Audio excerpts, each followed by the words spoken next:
cese en su omisión ilegítima y arbitraria de garantizar el derecho a la educación de los niños, niñas y adolescentes en edad escolar de la ciudad de Buenos Aires, que se ven imposibilitados en este contexto de pandemia de continuar su vínculo pedagógico, sus estudios, su trayectoria escolar, en virtud de no tener, de no poder acceder a el plan Mi Escuela, que es el creado por el gobierno para continuar el vínculo pedagógico, porque no tienen acceso a dispositivos digitales de algún tipo, en función de encontrarse en situación de vulnerabilidad social. Eh, ¿Quiénes son los participantes de este amparo? Bueno, el asesor tutelar, después se suman por conexidad otras causas iniciadas por otros sujetos, como son 13 personas que son padres y madres de infancias y adolescentes habitantes de la ciudad.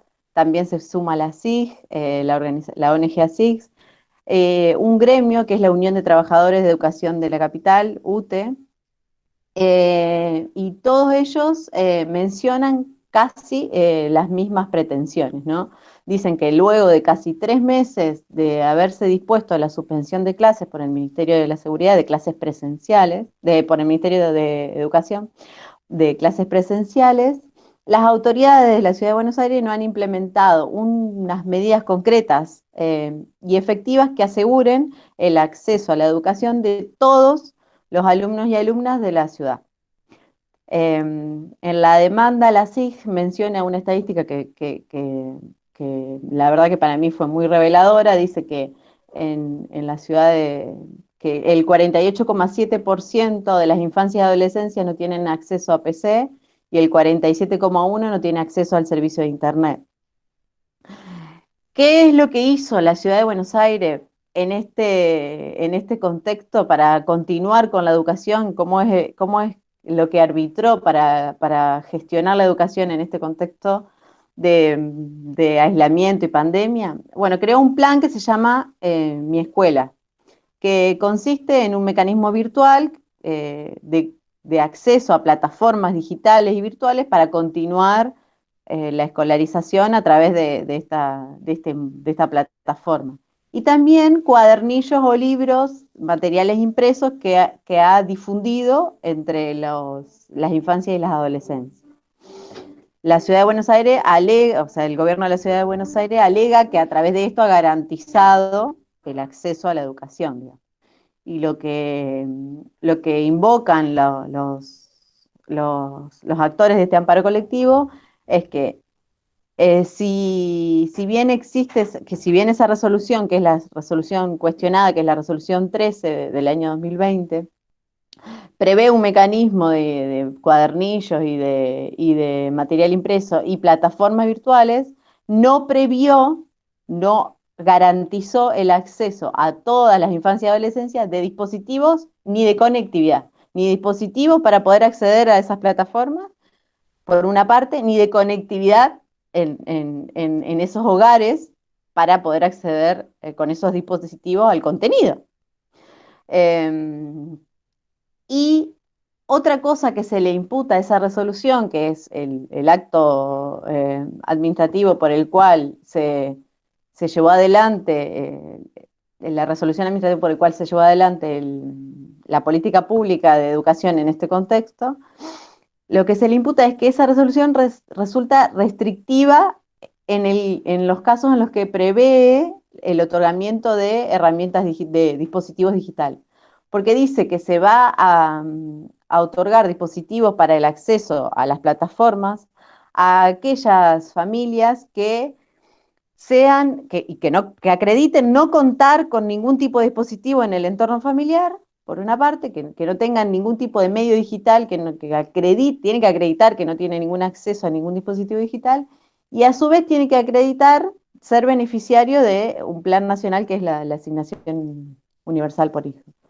Eh, lo cual deja fuera a un montón de familias con hijos, infancias y adolescencias en edad escolar, que si bien no acceden a la asignación universal por hijo, acceden a otro tipo de planes que son provinciales de la Ciudad de Buenos Aires, o que residen en zonas o en villas o en zonas o en aglomerados muy vulnerables y no cumpliendo estos requisitos no pueden acceder a los dispositivos que se estarían repartiendo, ¿no? Entonces, la pretensión de la mayoría de los actores de la acción colectiva es que se declare la nulidad de la resolución esta, porque es restrictiva y va en contra del principio de igualdad, del acceso a la educación, que se entregue equipamiento tecnológico a la infancia y adolescencia en edad escolar, que la entrega sea por lo menos un dispositivo por cada 2 estudiantes convivientes, que se garantice la conectividad, que ninguna de las resoluciones del Ministerio de Educación habla sobre eso, en referencia a esa ausencia de conectividad que tienen un montón de hogares, y que se garantice centros de soporte y mantenimiento para los equipos que se entreguen.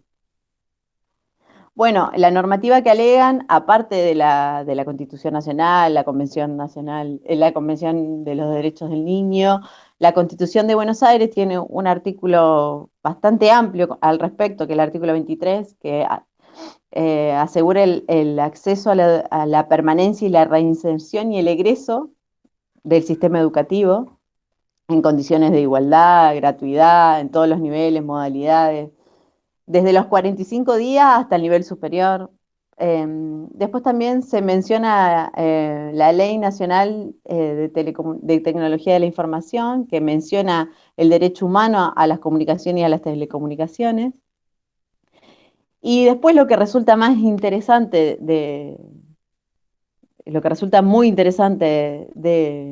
del fallo es la parte resolutiva. Verdaderamente no tiene desperdicio ninguno de los 7 u 8 puntos que son 9 puntos que resuelve el juez. Primero, dispone la suspensión precautoria del punto 3 de la resolución 13, que es el cuestionado, el que resultaba restrictivo por establecer demasiadas barreras y restricciones para el acceso a los dispositivos que estaba ya repartiendo el Ministerio de Educación. O sea que ahí dispone la suspensión de ese punto en cuanto establece requisitos para la entrega de equipos. El segundo punto es que ordena al gobierno de la ciudad que en 5 días proceda a entregar a todos los alumnos y alumnas que concurren en establecimientos educativos un dispositivo informático adecuado para continuar el trayecto educativo con la modalidad virtual, ¿no? A distancia. El tercero, que es uno de los más interesantes, dice que se va a considerar que se encuentra en situación de vulnerabilidad a cualquier infancia o adolescencia que tenga su trayecto educativo en un establecimiento público o privado de cuota cero. También menciona que debe ser algún tipo de establecimiento educativo asimilable a público, por el solo hecho de residir en villas, barrios de emergencia o asentamientos de la Ciudad de Buenos Aires o percibir algún plan, beca o subsidio nacional o provincial, sin ningún tipo de restricción al respecto. Más que ¿no? Más que estos que menciono.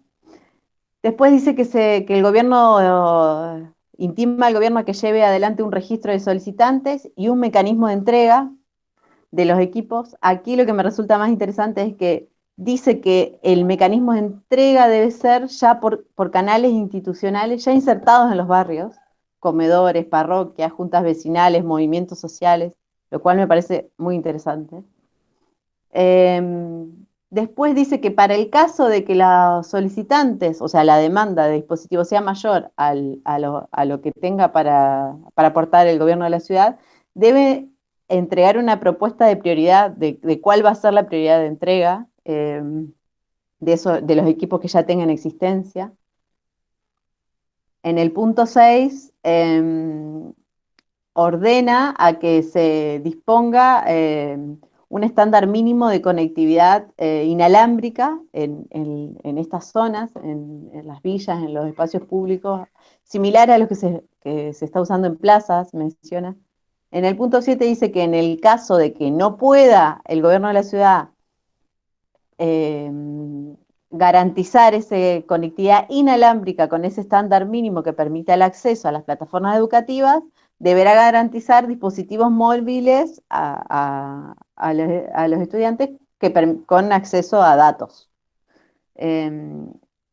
Y después en el punto 8 y en el 9 ordena que el gobierno informe cómo ha cumplido con estas exigencias, ¿no?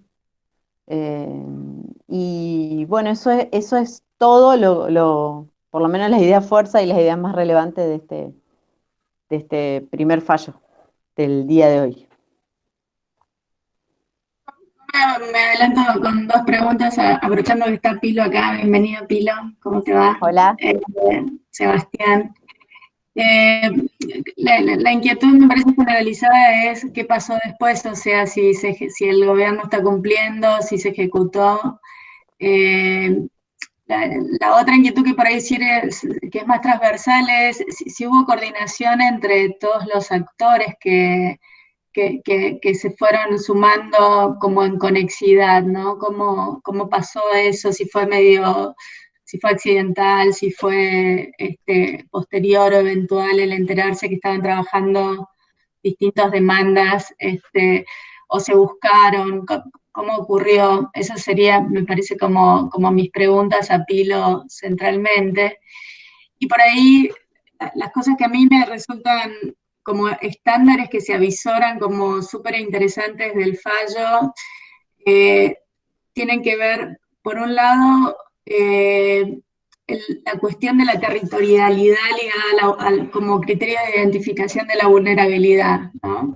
El hecho de desechar, por un lado, los requisitos que exigían para la entrega de equipos que estaban basados en requisitos de verificación administrativa ligados a la entrega de planes y demás, y ampliar la concepción de vulnerabilidad a la idea de la territorialidad, me parece que es un estándar que puede ser interesante.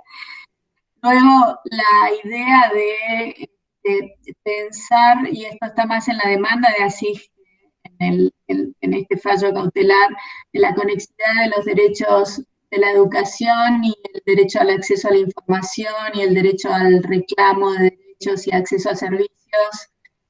Eso a mí me parece como muy interesante pensar que Internet es un posibilitante de todo eso en emergencia, pero también todos sabemos que lo es en estados de normalidad, ¿no? Porque tanto el déficit educacional que significa la falta de Internet en estado de normalidad podría equipararse como un déficit de posibilidades de reclamo y de posibilidades o de accesibilidades a servicios por, forma, por Internet también en época de normalidad. Entonces, ahí hay una cosa interesante, me parece, entre la conectividad de esos derechos con el Internet, y por otro lado, la cosa interesante de pensar que la emergencia está posibilitando resaltarlos o hacerlos posible cuando durante la normalidad también existen, digamos, esos déficits.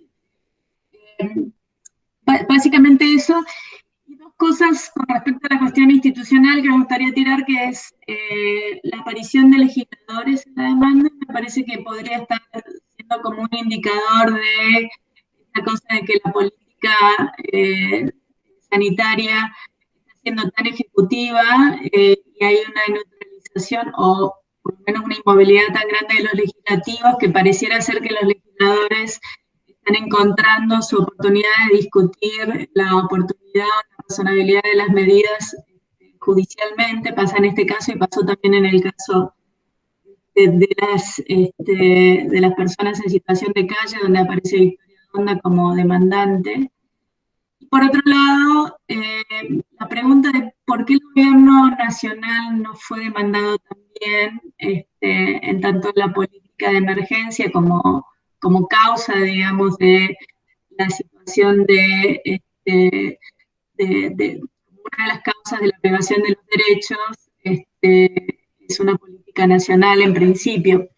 habíamos visto en otros fallos en donde en general la demanda incluso se hacía en otras provincias, la demanda incluso se hacía ante tribunales federales, porque se entendía que aunque se demandara una medida del gobernador, el gobernador estaba actuando como delegado del gobierno federal en la implementación de la política sanitaria. Entonces se habilitaba competencias federales ahí. Yo me imagino que debe haber acá alguna cosa, alguna particularidad de Ciudad de Buenos Aires para que no sea así, pero bueno. Creo que eso tiene que ver con que se ataque esa resolución, que es una resolución del Ministerio de Ah, ok, Educación. la resolución que dispone que las escuelas de Ciudad de Buenos Aires, ok, ok, bueno. Y eso es todo lo que se me ocurre preguntar. Y,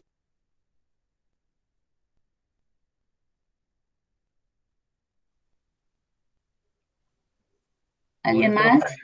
no sé si quieren que reaccione a esas preguntas más de estado procesal de la causa y demás, sobre todo, si acaso después, si quieren, les aporto mi... Yo escuchaba medio cortado, no sé si soy yo o es Mariela, si soy yo, avísenme porque quizás no me... Si ustedes me escuchan bien, Yo sigo. escucho bien. Yo te Ah, escucho bien, sí. buenísimo. No, bueno, primero gracias por la invitación, estoy súper encantado de poder participar en esta instancia. Reacciono muy brevemente para en tal caso contarles como algunas cuestiones más del backstage y del estado procesal, y luego lo que tiene que ver más con reflexiones y eso, quizás espero un poco para intervenir, pero primero, sobre el estado de ejecución de la medida. Está en cero. Eh, Pasaron ya, creo que 8 días hábiles, 9 días hábiles, y no se ha dado ni un solo paso. A ver, una reflexión antes de, o sea, sabíamos de antemano que eran medidas muy difíciles de ejecutar, sobre todo en los tiempos acotados que se habían impuesto, que a la vez son razonables porque la pandemia requiere respuestas rápidas, pero también difíciles de cumplir. O sea, tenemos sentencias estructurales por situación de villas hace 8 o 9 años sin cumplir. Nunca soñamos con que en 5 días se iba a poder avanzar. Sí nos imaginamos que en esta instancia por lo menos íbamos a tener algún nivel de claridad mayor sobre el modo en que el gobierno de la ciudad proponía cumplir la sentencia. No tenemos eso tampoco. Lo único que tuvimos es un informe contestando un traslado que hizo el gobierno, que creo que se presentó ayer o el lunes, en donde el gobierno dio cuenta de las medidas alternativas al equipamiento tecnológico y de conectividad que había estado implementando, pero es información prácticamente idéntica a la que ya había aportado previamente antes del dictado de la cautelar. Básicamente el gobierno entiende, lo cual es pertinente para un recurso de apelación, no tanto para dar cuenta de cómo había cumplido una medida cautelar, pero el gobierno entiende que el derecho a la educación en este caso está garantizado por una batería, un conjunto de dispositivos que había puesto a disposición de los estudiantes, de los cuales el acceso a computadoras e internet era uno de ellos, pero que ese mecanismo iba en paralelo a otros, como por ejemplo la entrega de cuadernillos en formato papel y otros. Y entonces se entiende que por vía de esas alternativas le garantiza el acceso a educación a quienes no pueden acceder a la conectividad. Y ese argumento, que es un argumento defensivo, digamos, válido, para mí equivocado, pero válido como argumento defensivo, lo incorporó como supuesto cumplimiento, como supuesto informe del cumplimiento de la medida cautelar, pero en realidad ya había informado todo eso previamente. Con lo cual, o sea, tenemos una situación de incumplimiento total, diría, del fallo a hoy. Hubo denuncias de incumplimiento de algunos otros de los actores. nosotros todavía no presentamos nuestra denuncia de incumplimiento porque el propio fallo, además de darle 5 días para cumplir, le daba 3 días adicionales para informar.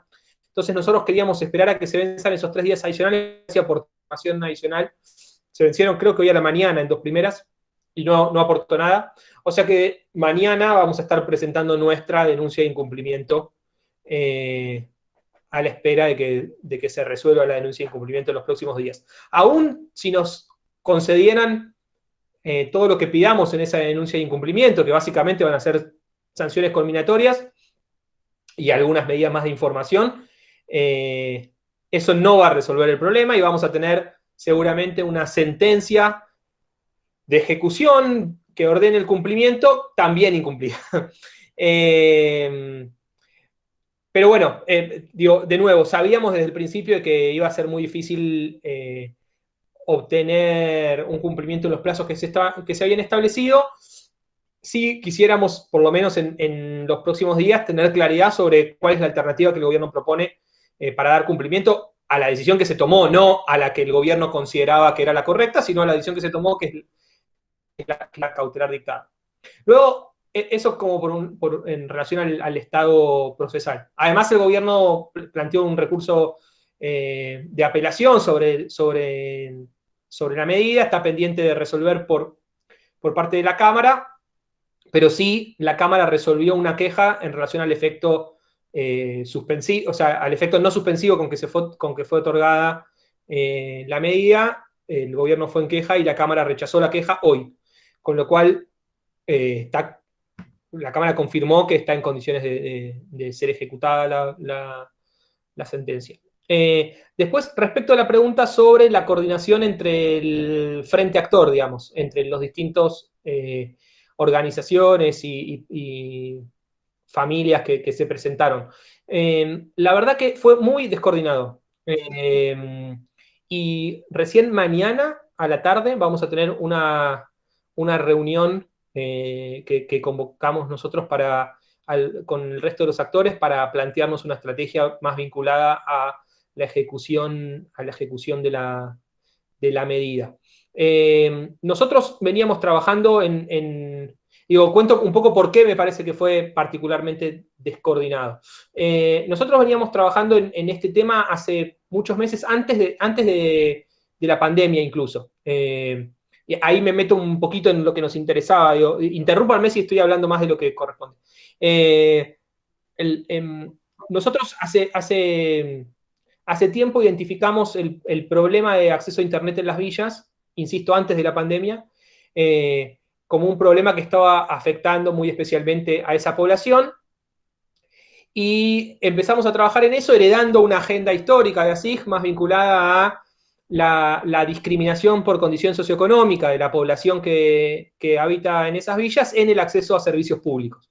Es un problema estructural que excede al problema de Internet y ASIG tiene una serie de demandas, de sentencias judiciales, en la mayoría de los casos, por el acceso a servicios públicos en condiciones igualitarias de esa población sobre la base de un entendimiento que implicaba que el Poder Judicial reconozca que la población más pobre o más desaventajada en términos socioeconómicos de la ciudad de Buenos Aires estaba siendo discriminada en la prestación de servicios públicos, produciendo una situación en donde se concentraban vulneraciones de derechos muy graves en territorios determinados, pequeños, con el punto de la territorialización que planteaba Mariela. Y como un poco continuando esa estrategia, identificamos el problema del acceso a Internet como un problema de la nueva generación, ¿no? En términos de servicios públicos, un poco con la aspiración de empezar a dar pasos para el reconocimiento de Internet como derecho, pero en lo inmediato, de mínima, tomando lo que ya es bastante claro, incluso a nivel internacional y demás, los pronunciamientos de la Relatoría de Libertad de Expresión y muchos otros, sobre el carácter instrumental de Internet para acceder a otros derechos. Independientemente si interpretamos al acceso a Internet como un derecho en sí, está claro que se reconoce que hay determinadas obligaciones estatales en relación a Internet por su carácter instrumental para acceder a otros derechos. En este caso es la educación, pero de hecho nuestra demanda es más amplia y como decías, Mariela, nuestra demanda no incluía solo la educación, sino incluía la educación, el acceso a información pública, el acceso a la justicia. Entonces veníamos trabajando en eso, identificando incluso como potencial demandado de nuestra acción a las empresas prestadoras de Internet. Nosotros lo que veíamos es, bueno, las empresas prestadoras de Internet están teniendo una conducta discriminatoria para con esa población, porque cuando deciden el tendido de fibra óptica, digamos, el tendido de su oferta, excluyen a los barrios populares de las zonas en las que ofrecen el servicio. Nosotros hace unos años, bastantes años atrás, tuvimos una demanda contra Telefónica por el acceso a telefonía en la Villa 20, por esto mismo, pero en relación a la prestación del servicio telefónico, que ganamos. Y entonces, sobre la base de esa experiencia, dijimos, bueno, pensemos en ligar contra las empresas para que provean un servicio en condiciones igualitarias en este territorio. Luego, y de hecho presentamos una serie de pedidos de acceso a la información a Telefónica en particular, y la demandamos por omitir brindarnos información. Tenemos una demanda contra Telefónica por omitir brindarnos información sobre el servicio, que es un antecedente muy lindo para otra agenda, que es la agenda más de obligaciones de las empresas privadas en la provisión de información pública, porque hay una decisión de la Agencia de Acceso a la Información Pública a nivel federal muy interesante sobre cuáles son los alcances de esta obligación para una empresa como es Telefónica.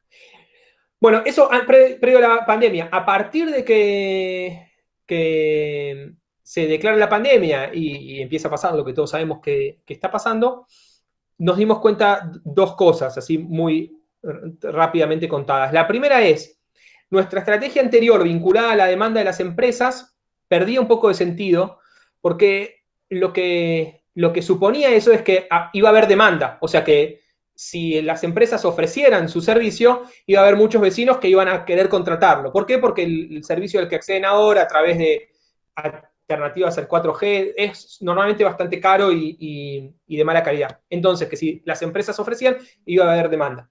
En este contexto, en donde la crisis económica es tan fuerte, nos dimos cuenta que aunque se obligara a las empresas a ofrecer el servicio, en este momento no iban a tener demanda por parte de la población. Y vimos cómo se profundizaba, en particular por la pandemia y muy en particular por los mecanismos de educación a distancia que se habían implementado, cómo se profundizaban algunos de los problemas vinculados a la falta de acceso a Internet que ya habíamos detectado previamente a la pandemia. Y la mayor profundización tenía que ver con el impedimento de la mayor parte de los alumnos de acceder a equipamiento tecnológico, los que no lo tenían. No solamente Internet, sino equipamiento tecnológico, en particular las computadoras a las que antes podían acceder en sus escuelas, porque estaban en la escuela. Y el gobierno de la ciudad, en particular, en 2017 había tomado una decisión, tomo un minuto más y ya me callo, pero había tomado una decisión que para nosotros fue bastante definitoria, que es que había decidido que todos los equipos que compraba en el marco del Plan Sarmiento, que es este plan de provisión de computadoras en préstamo, iban a dejar de tener accesibilidad a Internet autónoma, digamos. Hasta 2017 los equipos tenían como una especie de chip incorporado que a través de un sistema que se llama WiMAX accedían a Internet. En 2017 estimamos que para reducir costos cambiaron esa política y empezaron a comprar sin acceso a Internet, sobre la hipótesis de que, bueno, como igual en la escuela tenían Wi-Fi, les alcanzaba con que... Entonces, eso había hecho, en este contexto en particular, que no se pueda seguir brindando el servicio educativo a los chicos de las escuelas, en algunos casos con situaciones de discriminación al interior del aula, de tipo que hay instancias de educación a distancia a la que algunos chicos no pueden acceder, y en otros casos en donde esa falta de acceso hace que se tomen medidas de tipo, bueno, dado que hay X cantidad de chicos en este aula que no pueden acceder, directamente la escuela no estaba brindando educación a distancia de ese modo, lo cual genera una brecha, ya no al interior del sistema educativo público o al interior del aula, sino muy grande entre el sistema educativo privado, que están teniendo clases prácticamente todos los días a través de Internet, y el sistema educativo público, estatal, digamos, que que no ofrece ese acceso. Por eso hicimos esa demanda, y no lo hicimos contra el Estado Nacional por dos razones. La primera es esta que planteaba Luciana, que el propio gobierno había tomado algunas medidas que eran el propio gobierno de la ciudad había tomado algunas medidas que eran restrictivas. Una es esta limitación vinculada a los beneficiarios del Plan Sarmiento, otra es esta de 2017. Y la segunda, y dos razones más. La segunda es más táctica, que es que veíamos muchas menos chances de que prospere una demanda de estas en el Foro Federal, la verdad. Veía en términos de la conformación del fuero, veíamos, sentíamos que teníamos menos probabilidades de ganar en una demanda en el contencioso administrativo federal que en el de la ciudad, y priorizamos tener una resolución para el caso favorable a la clase que queríamos representar.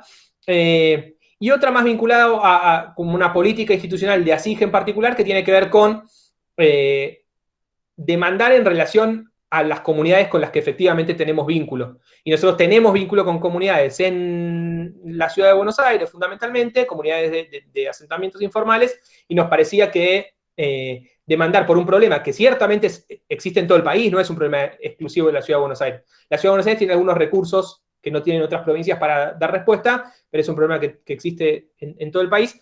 Pero más allá de eso, sentíamos que teníamos como un vínculo con las comunidades de la ciudad, y entonces tenía sentido intentar representar a esa clase y no al conjunto de excluidos a través de esta modalidad en todo el país, sin perjuicio de lo cual publicamos nuestra demanda para que eventualmente se repliquen acciones de este tipo en otros territorios. Bueno, y hasta ahí, porque iba a hablar 2 minutos y hablé un montón, perdón.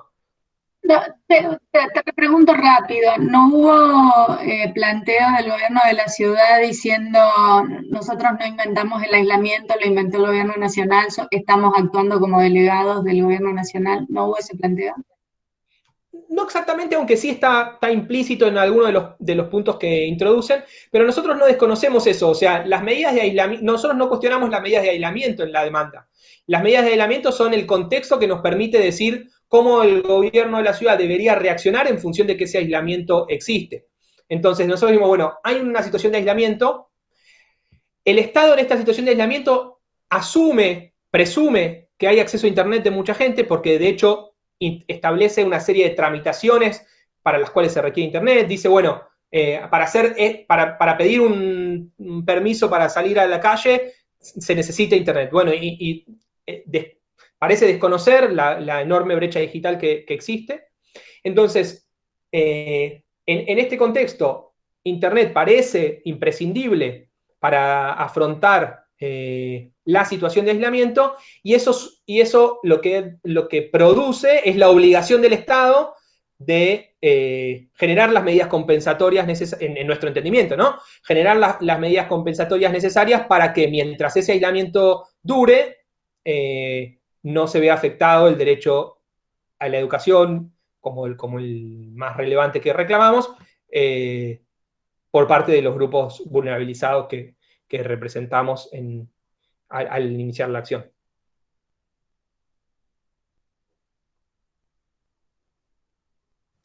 ¿Alguien? Sí, Mari, ¿puedo preguntar? ¿Se escucha? Ok.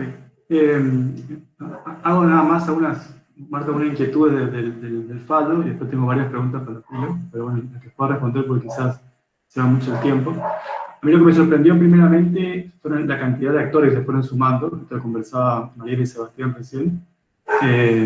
Creo que en menos de 20 días sumaron como 6 actores distintos, y unos diputados se presentaron como amicus también.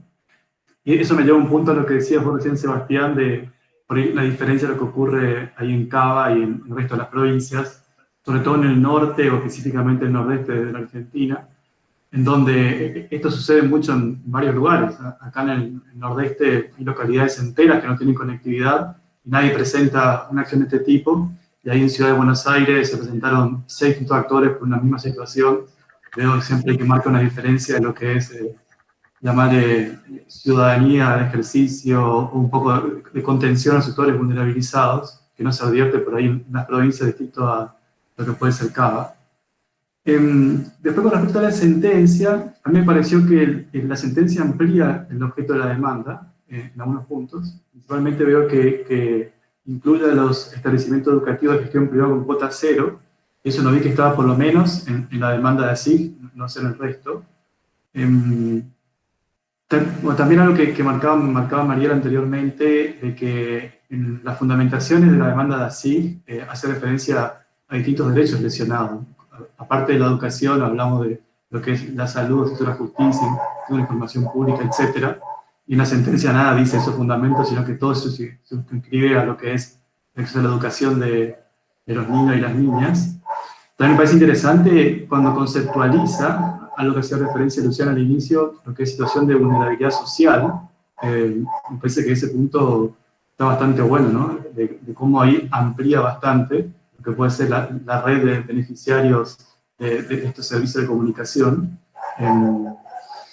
Y después, a unos puntos sí, esto como inquietudes o preguntas, me llama mucho la atención el acta de relatos de vecinos que ustedes presentan como prueba. No sé si, o sea, cuando leían la demanda me preguntaban, ¿el tribunal tendrá en cuenta esto? No tengo ni idea cómo hacen esas actas ustedes como asociación civil, pero después, considerando la demanda, específicamente está textual el relato de algunos vecinos, y es como una prueba importante. Y eso me pareció, por lo menos llamativo o curioso. Después, otra duda, pero es más que nada una curiosidad, es ¿qué pasó con la primera presentación? Porque hace la presentación, a la hora pide suspende el proceso y a los días directamente desiste la demanda. Y el primer prohibido iba a ser el desistimiento y ahí rápidamente entran familias y ahí empieza una catarata de actores. Me genera mucha intriga de por qué, o sea, qué pasó en esa reunión que tuvo con el Ministerio de Educación en esa primera presentación. Otro punto, pero no tengo muy claro, pero me parecía que estaban un poco frágiles de prueba para la cautelar, no para el amparo, ¿no? Sobre todo por la documentación. Entonces me generaba dudas de si le iban a dar la cautelar o no. Bueno, después vi que las actas de ASIC también fueron muy importantes. También hace referencia al documental que presenta el primer actor, que no tengo ni idea cuál es, pero hace referencia como en los considerandos. Bueno, después, esta es una cuestión que recién vos hacías referencia, Sebastián, y me genera por ahí siempre dudas de cómo lidian, o sea, cómo lidian ustedes, las asociaciones civiles que están trabajando en estos temas, con el cumplimiento de sentencias, más que nada en estos temas de litigio estratégico o más estructurales, ya que sé que es bastante fuerte y me imagino que debe generar un poco de desazón en el laburo. Pero ahora es...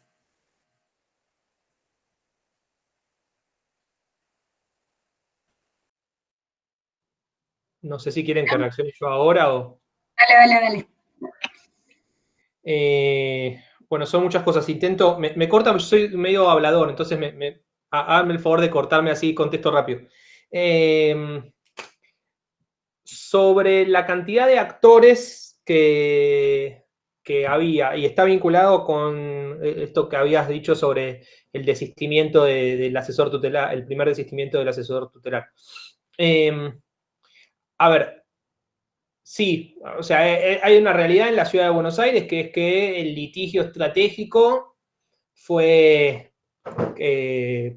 tuvo momentos de mucho esplendor, digamos, en términos del tipo de sentencias que se fueron obteniendo, y eso generó que haya muchos actores, muchos digo, tampoco son tantos, pero digo, más que los que hay en otros territorios,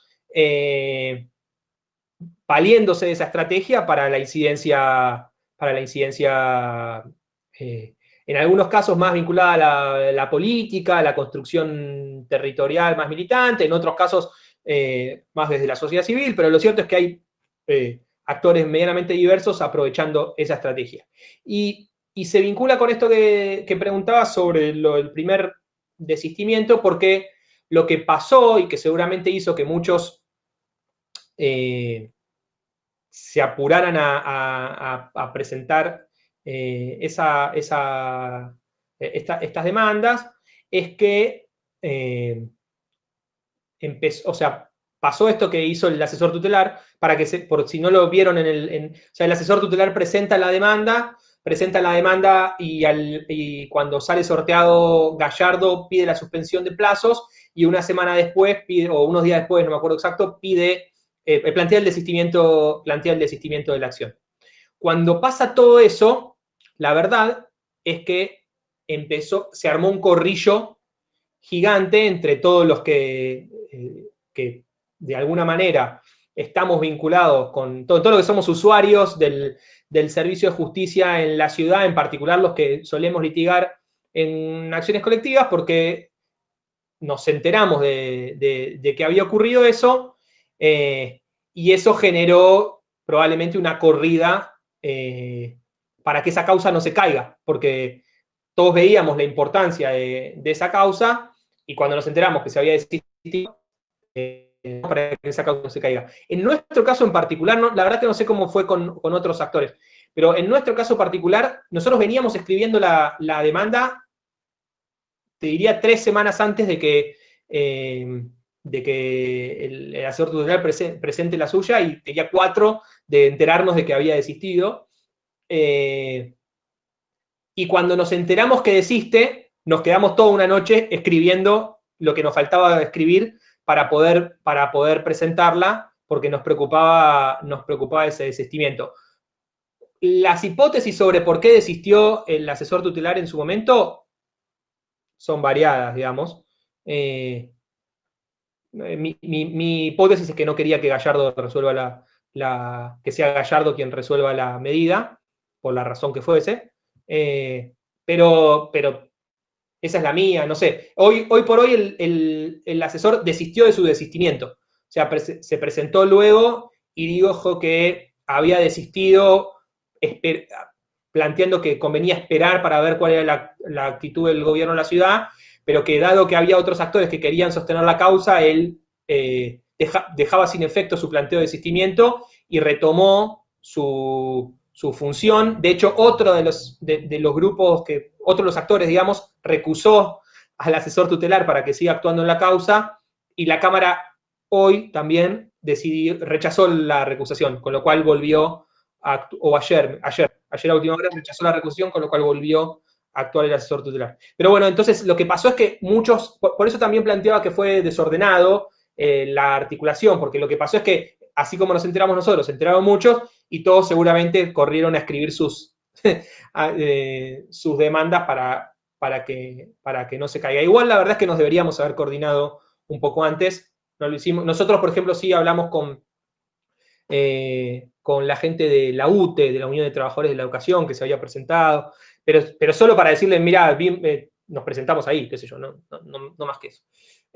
Ahora intentaremos ser un poco más coordinados a partir de la reunión que tenemos mañana.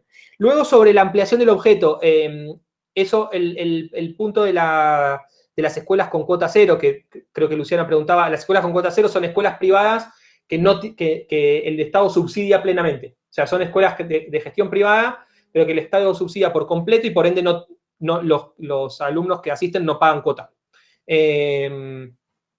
Y entonces en nuestra demanda no está planteado las escuelas con cuota cero, efectivamente, pero sí en otras. O sea, yo no advierto una ampliación del objeto. Sí hay una diferencia entre el objeto de nuestra petición pero creo que en la del Observatorio por el Derecho de la Ciudad está ese punto. Luego, sobre las actas de vecinos. Sí, esa fue la verdad es que fue una estrategia medio sui generis que hicimos, y yo creo que la tomaron, o sea, nosotros la hicimos, y a su vez la tomaron por el contexto excepcional. En circunstancias normales hubiésemos tenido una reunión con el vecino, le hubiésemos hecho participar de algún modo, presentarse en el expediente. Además, en este contexto en donde no podemos más que hablar por teléfono, además fue justo en los días en donde la Villa 31 estaba en el pico de contagios, así que no queríamos ir al barrio a juntarnos. Entonces hicimos esta medida así sui generis de hacer un acta propia, y el juez la tomó. En circunstancias normales es rara, la verdad, reconozco que es rara, pero bueno, se dio así. Y último que digo es sobre el punto, no sé si me olvidó algo, pero sobre el punto de las dificultades para para el cumplimiento de este tipo de sentencias, sí, es de lo que creo que es el debate actual sobre acciones colectivas, litigio estructural, es como, bueno, la dificultad para hacer cumplir esas sentencias cuando lo que tiene que vencer no es la decisión de una política, sino una resistencia política. O sea, hay actores que fueron elegidos para gobernar y esos actores toman sus decisiones. Algunas decisiones, a nuestro entender, violan la Constitución, pero al fin y al cabo son decisiones políticas que en la mayoría de los casos pretenden sostener. Entonces, como la dificultad para revertir decisiones políticas a través de fallos judiciales es muy compleja, sobre todo cuando implican tamaña asignación de recursos, como en este caso, que repartir computadoras para... Nosotros el dato no está oficial porque el gobierno nacional no lo entregó, pero tenemos el dato informalmente de que tuvieron aproximadamente 30.000 pedidos de equipamiento y que tienen entre 4.000 y 5.000 computadoras disponibles. Por ende, de mínima tienen que salir a comprar 25.000 computadoras para dar respuesta. Bueno, comprar 25.000 computadoras es mucha plata. Además de todo lo de internet. Entonces, bueno, sí, es complejo, frustrante. Aún así, a nosotros nos parece que tiene sentido porque de mínima instala en la agenda una necesidad de dar respuesta política a determinados problemas y de máxima algunos avances se obtienen. Pero, y sobre todo en esto que se requiere medidas muy rápido, las dificultades de cumplimiento son enormes.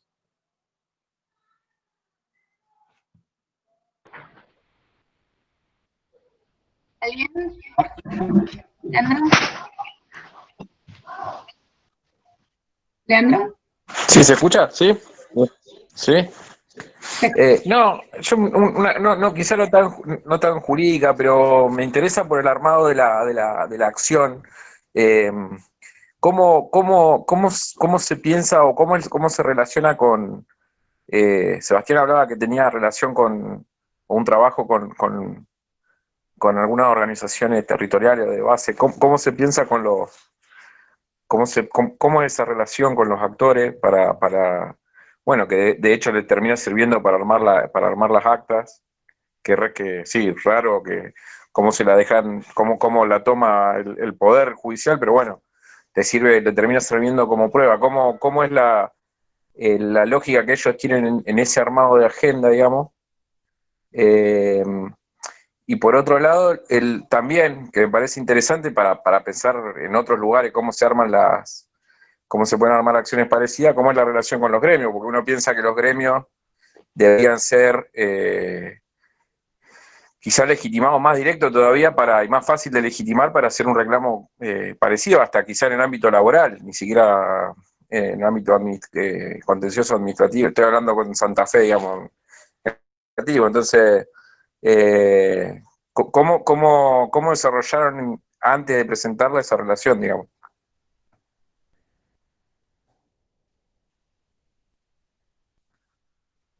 Voy yo, ¿no? Ustedes me dicen, yo no quiero monopolizar.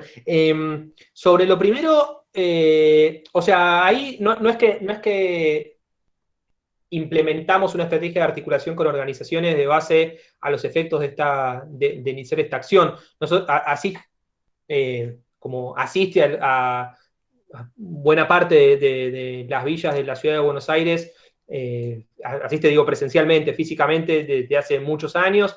Tenemos mucho vínculo con líderes comunitarios, participamos de las asambleas barriales hace mucho, tenemos como un desarrollo más territorializado hace mucho tiempo, que se expresa en distintas estrategias. Algunas tienen que ver con el litigio, otras son más de lo que llamamos más empoderamiento jurídico, de transferencia de capacidades para incorporar el discurso del derecho y las herramientas del derecho por parte de líderes comunitarios. Entonces, ahí la verdad es que no es que tuvimos que generar un vínculo particular a los efectos de esta demanda, sino que más bien por el vínculo que ya veníamos desarrollando durante últimos años con algunos territorios, lo que empezó a pasar es que algunos vecinos con los que tenemos interacción nos decían, che, o sea, mi hijo no está pudiendo, o mi hija no está pudiendo seguir las clases porque no tiene internet, digamos. No tenemos internet en casa o no tenemos la computadora. Entonces eso fue más, algo propio de un proceso que venía de antes. Lo del gremio, nosotros la verdad es que no tuvimos contacto con, no hicimos contacto con ningún gremio antes de la demanda. Sí, cuando la presentamos, el mismo día que nosotros la presentamos, vimos que UTE había presentado otra y nos comunicamos con ellos para hacerles saber, porque ellos habían, no importa, es una cuestión procesal, pero ellos habían presentado una adhesión a la demanda que había presentado el asesor tutelar. Nosotros no, nosotros iniciamos una acción aparte y pedimos la conexidad, entonces nada, queríamos que sepan que habíamos presentado eso. Pero les avisamos eso y nada más. Yo la verdad es que no los conocía de antes, no tenía vínculo, no sé, pero a partir de eso le avisamos y nada, todo bien. Paradójicamente, vos decís, los gremios deberían ser los primeros legitimados. Una de las defensas del gobierno de la ciudad, que quizás tiene un punto en eso, es cuestiona la legitimación de la Unión de Trabajadores de la Educación para iniciar la acción, porque la clase representada, digamos, serían los estudiantes en este caso, y no los docentes, y entonces la UTE, como tiene solo representación para los docentes, no estaría legitimada para defender el derecho a la educación de los estudiantes. Eso es lo que plantea el gobierno. No sé, es discutible, pero paradójicamente uno pensaría, bueno, coincido, deberían ser los primeros interesados en que esto se revierta, pero a la vez parece haber un cuestionamiento vinculado a su legitimación activa en la causa. Eso, no sé si di respuesta. Perfecto, sí. Gracias. No, por ahí insistir con una cuestión que ha atravesado nuestra conversación durante algún tiempo. Yo tengo la impresión de que existía una demanda previa diferente, que era la demanda de déficit de acceso a Internet y a equipamientos que ponían desventaja a comunidades vulnerables en relación a otros estudiantes, ¿no? Entonces, ahí había un problema de desigualdad previa, estructural, que podría haber sido objeto de una demanda antes del momento de excepcionalidad, pero que claramente iba a ser una demanda más polémica, ¿no? Porque uno podría decir, estamos demandando tratar de igualar situaciones de vulnerabilidad que suponen desigualdades de las más diversas, ¿no? Desde Internet es una cosa, pero también están los libros, lo que te puedes comprar, los maestros de apoyo especial que puedes tener, todo lo que alguien con recursos puede tener, y entonces, ¿hasta dónde vas a pedirle al gobierno de la ciudad que para garantizar la igualdad suplante eso? Y entonces probablemente esa demanda en tiempos de normalidad tenía alguna polémica. Ahora, en tiempos de excepción, en donde el aislamiento impone la educación no presencial, entonces se transforma esa desigualdad en la conculcación del derecho a la educación, en la exclusión de la posibilidad de acceso a la información, en la exclusión de la posibilidad de muchas cosas que antes, medio a medias, funcionaban, ¿no? Entonces ahí la demanda me parece que tiene otra fuerza, que tiene otra potencia. Ahora, la fuente de esa potencia es una medida de aislamiento, ¿no? Porque el gobierno de la ciudad decide la política de cómo va a seguir la educación en el aislamiento, pero la fuente de la problemática es una decisión de aislamiento. Entonces, esta conculcación de derecho a la educación pareciera ser más bien un impacto diferenciado de una política de aislamiento que tiene un impacto desigual, ¿no? Y eso para mí hace que es una razón buena para que se incluya el Estado Nacional como demandado también, que por otro lado podría ser, digamos, codemandado y por lo tanto quizás aportar los recursos necesarios que faltan, ¿no? Por otro lado, no sé, Lu, perdón que... No, me hiciste pensar algo y iba a decir esto que me resonaba desde que leía el fallo, cómo esta falta de presenciabilidad en el vínculo educativo, digamos, en el trayecto escolar, deja visible el débil concepto, el débil paradigma educativo que tiene en este caso el gobierno de la Ciudad de Buenos Aires por lo menos, al decir que cumpliría con el derecho a la educación otorgando cuadernillos, digamos, entendiendo como que educar es transmitir información, básicamente, digamos, bajar una información de este modo escrito, y no todo lo que tiene que ver con el vínculo pedagógico, cómo el conocimiento se genera en la circulación y el vínculo entre docente-estudiante y se retroalimenta y es algo que se va construyendo colectivamente y eso es educar, digamos, y no solamente te paso un cuadernillo o impreso o pongo un canal educativo en el que vos podés mirar por la televisión de 2 a 4, sala azul, digamos, primer grado y así, y desconociendo esta otra potenciabilidad de lo que es educar, ¿no?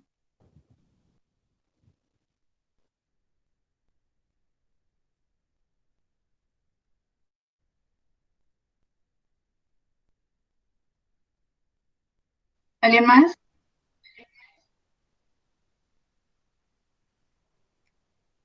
¿No hay opiniones? Si quieren, yo comento lo que decían Mariela y Luciana. Coincido totalmente con ambas. O sea, primero, ciertamente sobre lo que la pandemia cambia en términos de lo que uno se representa como obligación estatal vinculado al acceso a Internet. Ciertamente lo que decía antes, o sea, nosotros antes de la pandemia nos estábamos imaginando por este tema de mandar a las empresas, por el tipo de prestación discriminatoria que brindan, pero no pretendiendo que hay una obligación estatal de proveer Internet en forma gratuita para todos los ciudadanos, lo cual es una discusión súper interesante, pero que abriría muchas otras, digamos, y ciertamente parece ser el estándar existente, digo, al menos previo a la pandemia. Y lo que pasa con la pandemia es justamente que Internet se vuelve una condición ya imprescindible en este contexto para acceder a otros derechos, en particular el de la educación, pero más allá de eso. Y ciertamente nuestra demanda incluso venía, luego, a mi entender, en una cosa, en un...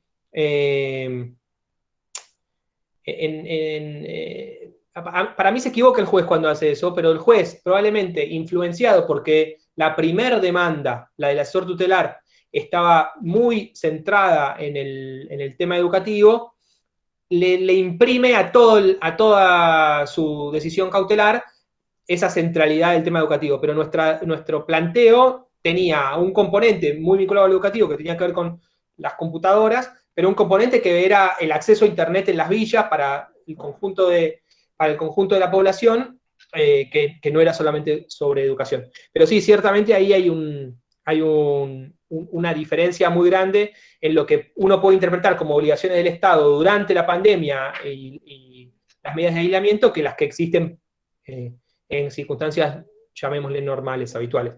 Y sobre lo del Estado Nacional, yo coincido, la verdad es que podríamos haberlo demandado, hay facultades concurrentes entre el Estado Nacional y el de la ciudad vinculado a estos temas. De hecho, el Estado Nacional es quien maneja la ENACOM, que tendría eventualmente facultades regulatorias, que podría... De hecho, el Estado Nacional compró a través de la ENACOM algunos dispositivos, o sea, incluso hasta tuvieron políticas que son totalmente insuficientes, pero que en alguna medida reconoce su responsabilidad para con el tema. Entonces yo no tengo ninguna duda de que podrían haber sido legitimados pasivos junto con el gobierno de la ciudad. De nuevo, ahí priorizamos las razones más tácticas en términos de el fuero, las chances de que prospere o sea, si demandábamos o si co-demandábamos al Estado Nacional, no se iba a tramitar en el fuero contencioso de la ciudad, sino en el fuero contencioso federal, y la conformación del fuero es mucho más reactiva, o reacia, perdón, a a dictar sentencias contra el gobierno nacional, o sea, no de este gobierno, históricamente, digamos, son mucho más diferentes a las políticas del poder político.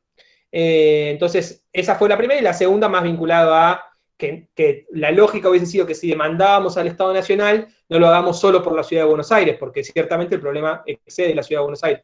En cuyo caso aparecía una dimensión adicional que es, bueno, nosotros no tenemos esta relación con las comunidades del interior del país, entonces tendríamos que haber hecho una mega causa con 800 actores, 800 demandados, y ahí viene lo que decía Fausto, de que eso creo hubiese complejizado muchísimo el proceso y la posibilidad de que avance razonablemente.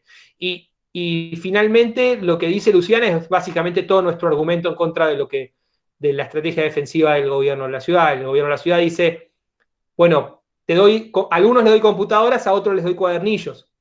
Y ponele que las computadoras puedan reemplazar a Google, perdón, que los cuadernillos puedan reemplazar a Google en términos de el acceso a fuentes bibliográficas o demás, ponele que puedan competir en ese sentido, pero en lo que tiene que ver con el vínculo con el docente, el cuadernillo no nos sirve para nada, y las computadoras nos dan, en la medida que tienen conectividad, nos dan la posibilidad de conversar con nuestro docente, que nos dé clases, sacarnos dudas. Entonces, bueno, básicamente me parece que ese es el error en que incurre el gobierno de la ciudad cuando equipara su batería de opciones, siendo que una de esas opciones habilita el contacto con el docente y la continuidad afectada, pero la continuidad al fin del proceso educativo, y la otra es solamente un insumo que requiere de mínima de la intervención de los padres. Y ahí, y me tomo 10 segundos más, la verdad es que la intervención de los padres profundiza la desigualdad. Porque yo a mi hija de 6 años me las arreglo, hago todo lo que puedo, también me sale bastante mal, pero hago todo lo que puedo por acompañarla en su proceso educativo, pero hay pibes del secundario que tienen padres que no hicieron el secundario o no lo terminaron. Entonces, ¿cómo hace un padre de un chico de 4º año para enseñarle a su hijo que está en 4º año cuando él nunca fue a 4º año del secundario? Entonces, asignarle la responsabilidad a los padres, o sea, obviamente colabora y no nos podemos desentender, pero por ahí el instrumento, digamos, los docentes ahí para poder suplir lo que los padres no sabemos hacer porque carecemos de recursos pedagógicos, porque quizás no tenemos el nivel educativo suficiente para hacerlo, o porque no tenemos tiempo, porque también puede ser que tengamos que trabajar 14 horas por día. Entonces, ese creo que es el error argumental del gobierno de la ciudad cuando equipara las distintas la batería de ofertas que supuestamente le da a los chicos para continuar su trayectoria educativa. Yo tengo un comentario. Sí es cierto que, digamos, me parece que hay que dejar de lado muchas complejidades que tiene la intervención a través de este tipo de medidas judiciales, la intervención no solo de ONGs, sino el tipo de intervención judicial que involucra este decisorio. Pero dejando todo eso de lado, las complejidades de ejecución de sentencias que vienen arrastrando, etc., una cuestión que me parece mostrar una complejidad que arroja este decisorio es cuáles son las obligaciones del Estado en tiempos de excepción. Es decir, me parece que se le está pidiendo muchísimo al Estado si se le reclama igualar en una situación que para todos resulta imprevista. Es decir, por ejemplo, entre otras de los rasgos que definen estas situaciones, no puede el Estado prever, o no podía prever, porque nadie podía prever un Estado como este, salvo Bill Gates y un par más, que los padres de chicos que iban a estar en situaciones de cuarentena iban a requerir su asistencia. Tampoco puede exigírsele al Estado que haya previsto los requerimientos de conectividad tecnológica que exigían estas condiciones de excepcionalidad. Si bien, como indicó Mariela, el caso está, en términos de ventana de oportunidades, muy bien planteado, en términos de excepción, yo dudo de, por un lado, la posibilidad de ejecutoriar esta sentencia cuando, si todo va bien, desaparezca la circunstancia de cuarentena. Sí arroja una ventaja que deja planteado un discurso que puede ser utilizado en situaciones no de cuarentena. Es decir, el juez ha tomado la decisión de que esta sea una cuestión exigible jurisdiccionalmente. No me parece que sean las mismas obligaciones de un Estado fuera de cuarentena o en tiempos de excepción que un Estado en condiciones normales. Obviamente la educación pone siempre, la igualdad y en particular la educación siempre pone en consideración muchísimas variables que tienen que ver el lugar en donde nacés, los padres que tenés, los recursos con los que contás. Entonces, me parece que todo el esfuerzo de las ONGs, etcétera, movimientos sociales, etcétera, a tratar de igualar esas condiciones, específicamente en tiempos de excepción, se hace mucho más problemática. No discuto la gran ventaja en términos de oportunidades. Me parece celebrable eso en términos de estrategia. Una pregunta, Joaquín, porque a mí me parece que hay una contradicción en las dos afirmaciones, ¿no? Porque si hay una gran oportunidad ahora, ¿por qué sería menos probable que se ejecute la sentencia? ¿Por qué habría menos obligación del Estado? O sea, o estás diciendo que hay una menor obligación legal o normativa del Estado en tiempos de excepción, o estás diciendo que hay menores posibilidades reales del Estado de afrontarlo en tiempos de excepción, con lo cual la ejecutabilidad de la sentencia sería más difícil. La primera observación, lo digo desde el punto de vista de los abogados de ONGs. Y como en algún punto deslizó Sebastián, como lo deslizó Sebastián, en buena medida también se busca efectos simbólicos, es decir, instalar el discurso. Creo que como oportunidad, juzgada desde ese ámbito, me parece que es una gran oportunidad. Desde ya las obligaciones que tiene un Estado en términos de excepción y mucho más en circunstancias claramente imprevisibles son mucho menores de las que tiene un Estado en tiempos normales. Es decir, no podemos hacer, digamos, no se puede exigir políticas públicas que sean previsibles a circunstancias que son completamente imprevisibles. Y sobre el primer asunto, creo que la ventaja es que si tu agenda como ONG es problematizar el problema que tienen o el asunto de las villas y las dificultades en términos de igualdad sustantiva, me parece que ganar un caso, a pesar de que uno pueda discutir si son las mismas obligaciones, porque es muy simple ser recontra progresista y decir es genial, el fallo es espectacular, y no considerar ningún tipo de asunto vinculado a las políticas, la dificultad de hacer un reclamo en términos en condiciones de imprevisibilidad y en tiempos de escasez, en donde la escasez parecería jugar un papel más relevante, porque uno podría pensar, ¿por qué tengo que gastar ese dinero en computadoras cuando lo podría gastar en camas o lo que sea? Digamos, todas estas son líneas, no estoy diciendo cómo... Y uno podría insistir todavía en que los jueces no son individuos particularmente muy capaces en términos de legitimidad política, incluso en términos epistémicos, para definir qué es lo que hay que hacer con el dinero público.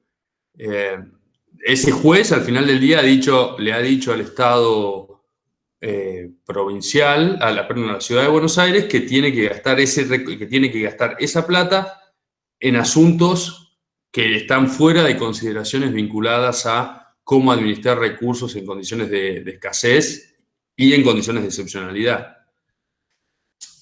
Eso es lo que creo. Pero obviamente yo soy un conservador. No nos dimos cuenta. No sé si reaccionar ahora, pero a mí me parece súper interesante el punto. No sé si espero otras intervenciones ahora. A mí me parecen observaciones muy valiosas que obviamente tenemos en consideración cuando cada vez, no en este contexto, cada vez que hacemos una demanda, algunas son particulares del contexto, otras son propias del litigio estructural en general, el litigio por derechos sociales en particular. Ahí diría, separaría al menos tres puntos, digamos, de la intervención de Joaquín, que me parece que merecen como reacciones distintas. La primera es sobre el carácter imprevisible de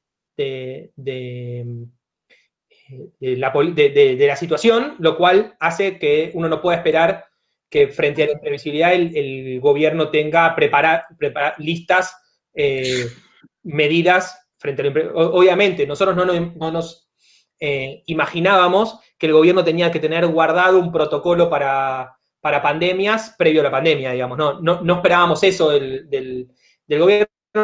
Podría, bueno, al momento el estado no el estado de emergencia, sino el aislamiento, ya habían pasado algunos meses desde que, pero igual dejo de lado ese punto porque efectivamente no se puede esperar que del gobierno de la ciudad que haya tenido un plan acabado sobre cómo reaccionar frente a este escenario, no esperamos eso. Y de hecho, iniciamos la acción, no sé exactamente, pero 2 meses y medio después de que la decisión de aislamiento se haya dictado, y tras haber verificado que durante esos 2 meses no hubo una política adecuada para atender a la emergencia, ni en el momento en que hicimos la demanda, ni para adelante. O sea, ¿qué uno espera? Ahí viene el segundo punto, pero digo, asumiendo que hay obligaciones estatales. Ahora voy a ese punto, pero ¿qué uno espera? Uno espera que no previamente a la situación excepcional, sino cuando se genera la situación excepcional, se activen procesos por los cuales se tomen decisiones acordes a la nueva situación.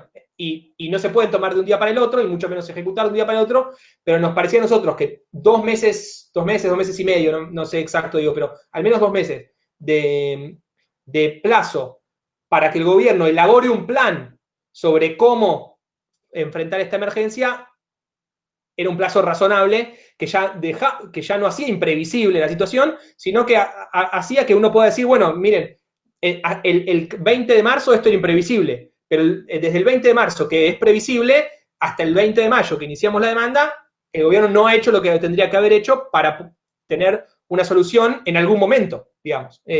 Y esa fue la objeción, por eso el punto de la imprevisibilidad no me parece tan fuerte en este caso por ese aspecto.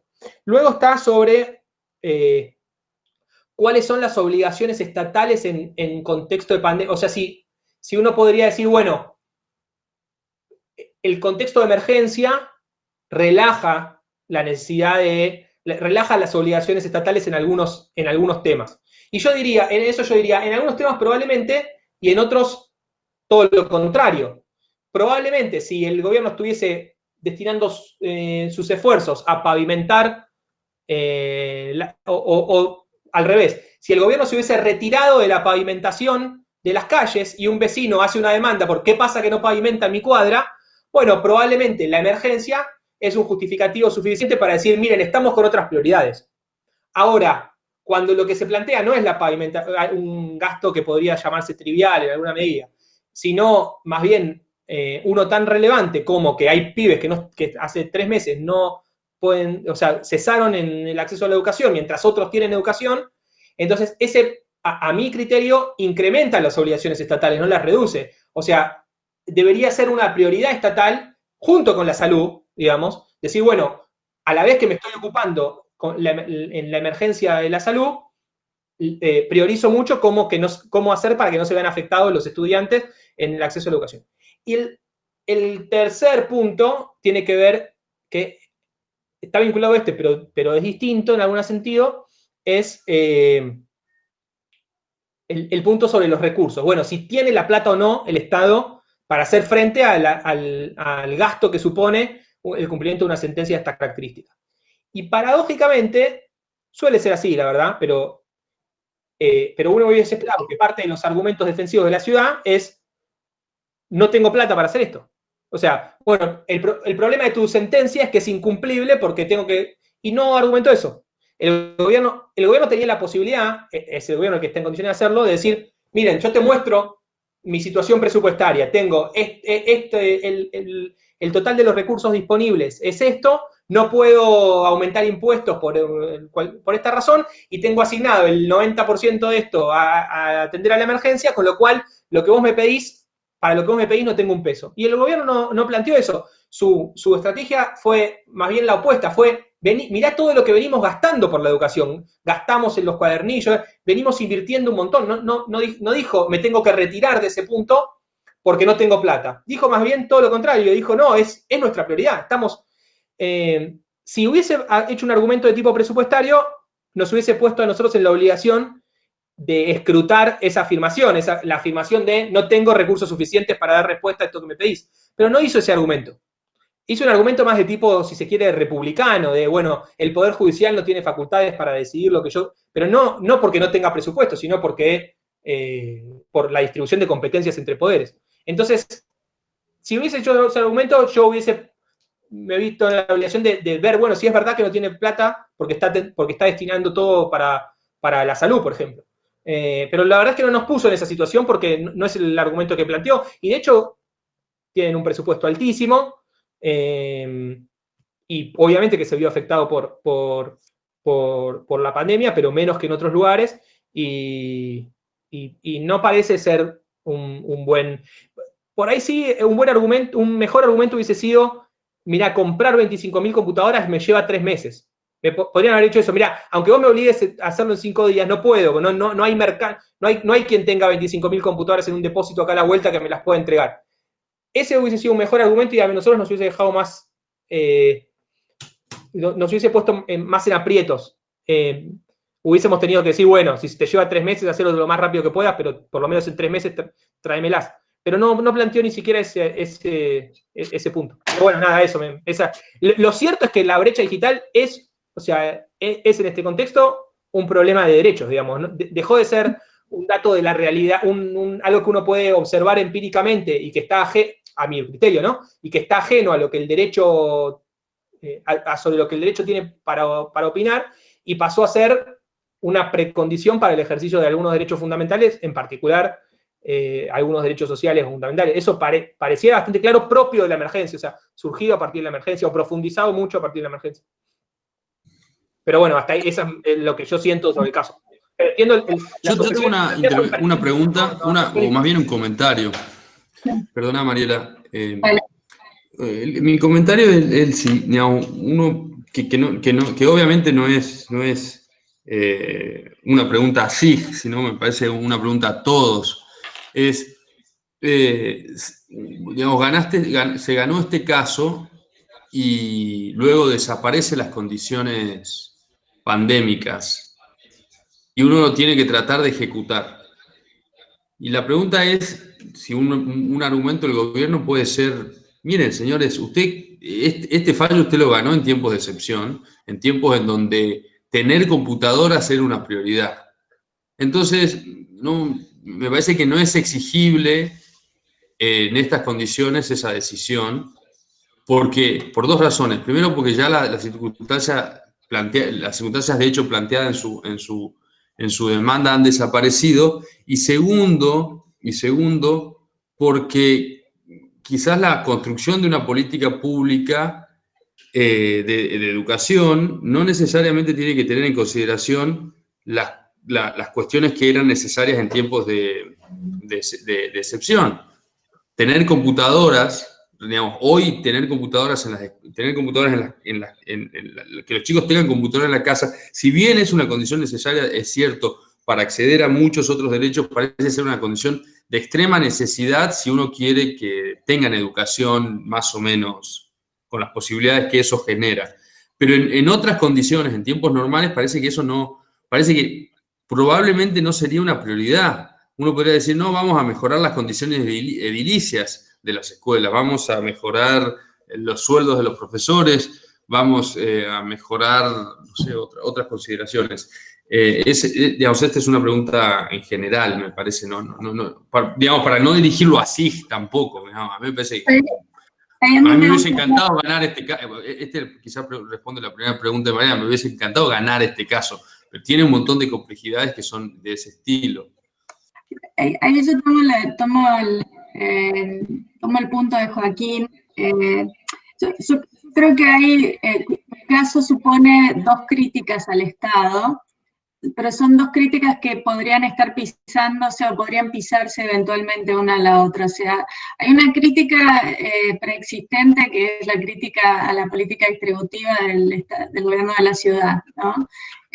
Un gobierno de la ciudad que pone internet en las plazas y no las pone, y la infraestructura no llega a las villas, está claramente diciendo cuáles son sus prioridades distributivas y qué cosas francamente no le importan. Entonces, esa crítica es una crítica que trasciende a la cuestión. Y uno podría decir, bueno, aprovechamos la volada de la excepción para poder atacar esa política distributiva que no sería tan fácil atacarla en otro momento, ¿no? La otra crítica distinta es, se toma una medida que tiene impactos diferenciales, sustantivos, de profundización y de exclusión de derechos para las personas que viven en ciertos territorios, ¿no? Y entonces, como usted toma la medida, o usted es parte de tomar la medida, usted se tiene que hacer cargo de los impactos diferenciales de eso. Y los jueces están para controlar eso, la razonabilidad de la medida en relación a las diferentes poblaciones, ¿no? Entonces, ahí lo que yo le estoy diciendo es, hágase cargo de lo que hizo, ¿no? Más allá de su política distributiva anterior y más allá de lo que sea.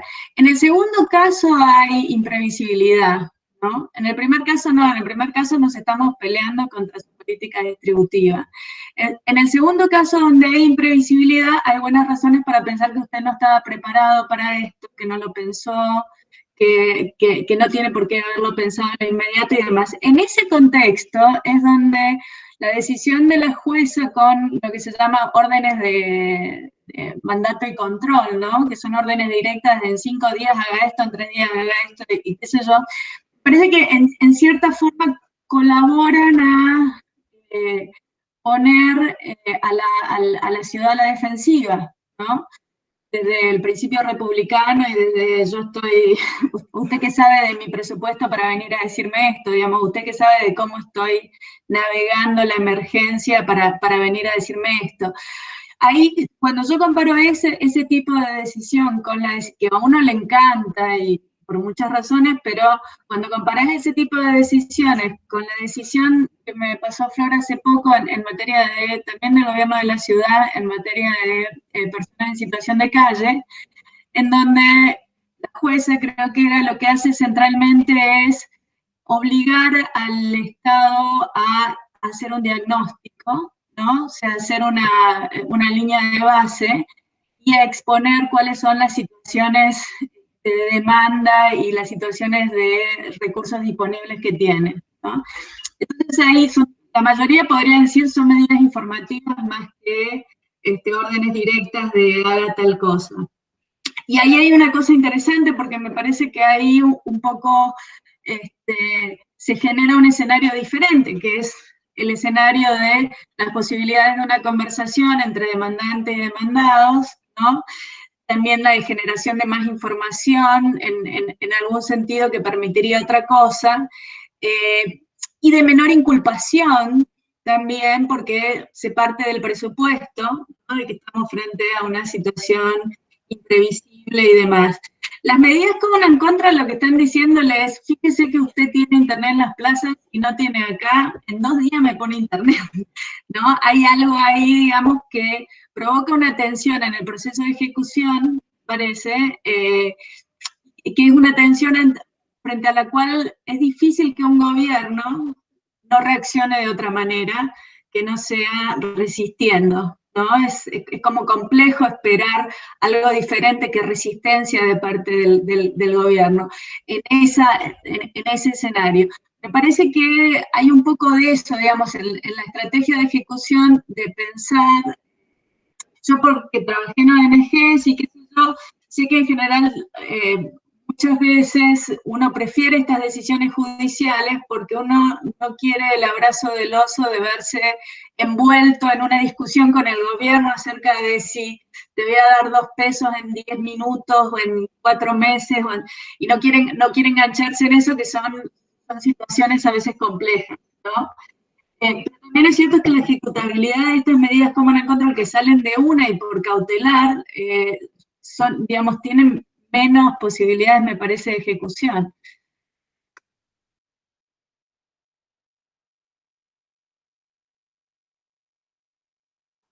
Sí, me parece que sí, respondiendo a la pregunta. El problema es que es muy difícil que los jueces cambien el chip. Es decir, digamos, para que los jueces actúen de la manera que hace tiempo querés que actúen es bastante, digamos, característicamente los jueces tienen una mentalidad bastante como si fuesen una computadora en donde vos insertás, y parte de la manera en que se enseña derecho es esa, vos insertás un derecho, una cuestión de hecho, y ellos responden silogísticamente. Y el silogismo le da ¿hay derecho o no hay derecho? Hágase. Me parece que para que los jueces hagan algo distinto, no sé, me parece que muchos de estas fallas tienen que pasar, o cosas por el estilo, muchos de estos falta de ejecución, o cosas por el estilo, incluso en circunstancias de incertidumbre y de emergencia, no sé si son los lugares más propicios para que se generen estos esquemas. Digamos, esquemas mucho más discursivos, de no tanta inculpación, de un diagnóstico más sofisticado de cuál es el problema, porque evidentemente las villas son un gran problema estructural y que no solamente involucra la falta de conectividad, sino de internet, sino agua, etcétera, digamos, esquemas de exclusión. Y no sé si los jueces tienen esa capacidad, incluso perfectamente pueden sostener que no solamente no la tienen, sino que no deberían tenerla. Yo creo que órdenes de explíquese, medidas informativas, sobre todo contra gobiernos, tienen una función muy importante, que es desplazan al abogado del caso y ponen a los funcionarios y a los técnicos políticos a intervenir, digamos, porque el abogado no puede dar esas respuestas. Y porque esa respuesta la tienen que dar los técnicos de la ciudad y porque eso obliga, digamos, a procesar información, ordenarla y plantear situaciones de diagnóstico o prediagnóstico que plantean o ponen el debate en otro lugar, digamos, en un lugar mucho más interesante. El problema es que si vos le das una orden de ese tipo, los políticos responden ni en joda y el abogado responde con su batería de republicana, digamos.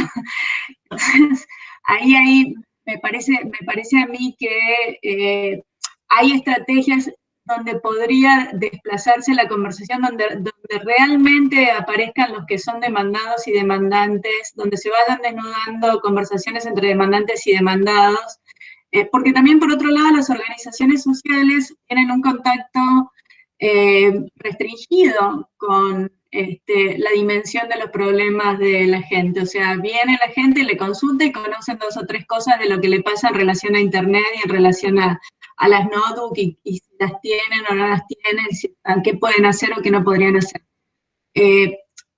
Eso también es otro lugar que desarmar, digamos, y obligar al gobierno a producir información más acabada con respecto a la demanda que existe ahí, para poder, porque un gobierno que actúe también tiene que tener información con respecto a eso, producir esa información. Producir esa información ya es un evento enormemente relevante para tener esperanzas remediales, y ahí me parece que esa alternativa estratégica en lugares donde uno consigue muchas respuestas judiciales, es una estrategia menos explotada, ¿no? Y la veo ahora por primera vez en este caso donde hubo mucha controversia y mucha discusión entre demanda y contestación de demanda, en donde el juez toma la decisión de pedir la información, cuántas personas en situación de calle hay en los alojamientos, qué le dan de comer, cuánta gente hay para atenderlos, qué protocolos tiene, etcétera, etcétera, etcétera. O sea, de repente el juez se toma en serio, frente a que no lo podía decidir, entre uno se lo inculpaba y el otro se defendía, dice, bueno, dame la información para ver cómo funciona esto. Y eso me parece que es interesante porque obliga a un gobierno que estaba prácticamente no reflexionando sobre esa política a hacer reflexivo de repente sobre esa política. Y esa reflexividad puede ser el inicio de una conversación más razonable que la de cuáles son los límites republicanos de la inclusión del juez, ¿no? Y ahí yo creo que si uno, y por otro lado, también permite mostrar, digamos, que la cosa no estamos criticando, no estamos queriendo derrumbar tu política distributiva, sino que estamos siendo sensibles a que estás administrando una situación de emergencia imprevisible, etcétera, etcétera, y ese corrimiento me parece que ayuda a otro escenario institucional de la comunicación. Ahora, es complicado porque este gobierno, como casi todos, ven a Gallardo como si fuera, digamos, la cosa más tremenda. Recién nos mandó Cristian por el WhatsApp una nota de perfil sobre el tema. Y entonces también ahí, digamos, se juegan otras cosas, ¿no? De lucha de poderes y qué sé yo, entre gobierno y juez, que también complejizan el proceso de ejecución, sin duda alguna, digamos, que no, yo diría no colaboran, más allá de que está bueno que un juez tenga el valor de llevar adelante estas decisiones, pero por otro lado, entra esta otra cosa de rebote. No sé, Seba, si querés decir algo antes de que cerremos. Sí, no, coincido en todo en esa intervención. Le sumo 3 datos, si querés, del proceso que me parece que explican una parte de eso. A ver, primero, yo estoy totalmente de acuerdo que los mejores resultados se obtienen en procesos más dialógicos. Y yo lamenté en un momento el asesor tutelar, cuando vuelve a la causa, pide una audiencia. Pide que se llame una audiencia entre las partes. Y el juez no se la concede. Le dice que considera que en esta instancia es, no sé qué palabra usó, algo así como infructuosa, inútil, digamos. Básicamente considera que no conduciría a nada, inconducente, en esa instancia. Y yo la verdad que lo lamenté porque aún cuando hay audiencias que salen bien y salen mal, pero aún las que salen mal, por lo menos te permiten entender mejor a qué estás dispuesto, digamos, cuáles son los márgenes de aceptabilidad de alguna decisión por parte, en este caso, del gobierno de la ciudad y demás. Yo creo que en parte eso se explica por esto que vos decías al final sobre Gallardo y el hecho de que cuando él se pone a resolver la cautelar, se pone a resolver la cautelar después de que lo habían recusado, o sea, le habían sacado la causa con una recusación con causa, ni bien él decide que la causa no le iba a cerrar, o sea, cuando el asesor tutelar le pide que cierre la causa, él decide, no, esta causa no se puede cerrar porque es colectiva, y ahí el gobierno de la ciudad lo recusa. Para mí tomó una decisión correcta al no cerrar una causa colectiva, porque el asesor tutelar podía retirarse en su carácter de actor, pero no podía hacer cerrar la causa.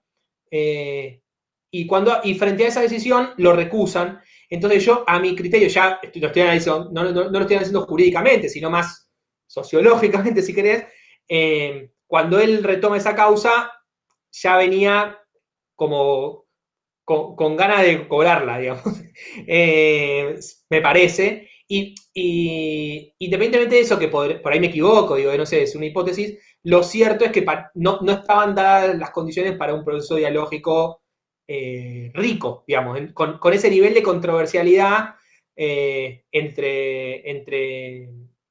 las partes, me parece.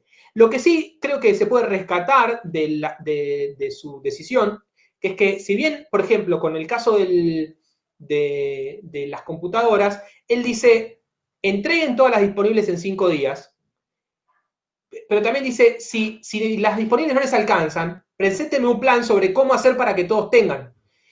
Y en eso no dijo vayan y compren esa es una propuesta de ustedes en la demanda y está muy buena.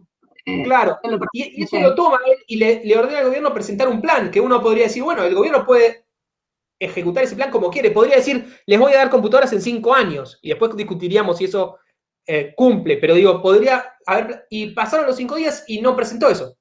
Entonces, quizás está viciado algunas condiciones previas para generar un proceso dialógico interesante, que yo coincido totalmente, son los más ricos, digamos, en términos, y los que terminan siendo más efectivos a la hora de ser ejecutados. Pero nada, eso, solo para sumar un punto, coincido en que esas dos críticas, en la tipología, digamos, que hiciste sobre estos dos tipos de crítica, y también coincido que en alguna medida compiten o se solapan entre sí, pero son, digamos, acumulativas en términos de la prepandemia y el contexto de pandemia propiamente dicho. Pero sí, nada, comparto la mirada. Muchísimas gracias. Primero, felicitaciones. La verdad que la demanda que leímos nos pareció espectacular. La demanda está muy buena y las cosas que ha tomado el juez y la oportunidad, me parece que el timing es ideal.